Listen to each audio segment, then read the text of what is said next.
And how much do you want to say "I told you so" to Donald Trump?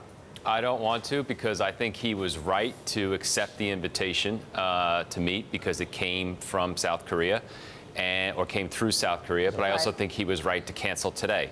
My problem with his approach was thinking that we had resolved things, that a Nobel Peace Prize was in the offing, and failing to recognize that North Korea's definition of denuclearization is different from ours. So I'm not going to... Is that just naivete? I think so, wishful thinking? Maybe a little bit of both, a lack of background in the issue and a lack of staff with knowledge of the issue, and thinking that he can do everything differently, that somehow Clinton, Obama, and Bush couldn't, that he was special. So, but it's a lesson that he's learned and one he won't soon forget. Well, what do you make of these new headlines coming out from North Korea, though, where they seem pretty contrite here? You know, we have to remember it was North Korea who asked for this meeting, and they have more to gain. I mean, they were the ones who were reaching out. So I think Trump may have called their bluff, and good for him if that's what the case is.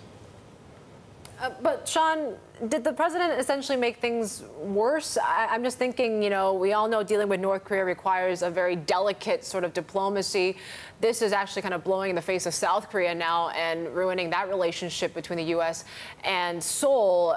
Has he really blown the chances for trade talks now, or do you think that the door is still open? Well, Seoul has some explaining to do, because Trump had gone in on this whole thing based on what Moon Jae-in's people had told him. So I think Seoul owes us an explanation, not the other way around. I thought the letter was very deliberative and thoughtful.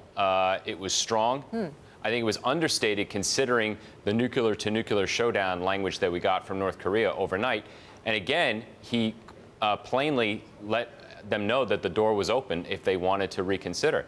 So by Trump's standards, considering his usual bombast on Twitter, I thought the letter was actually very level-headed.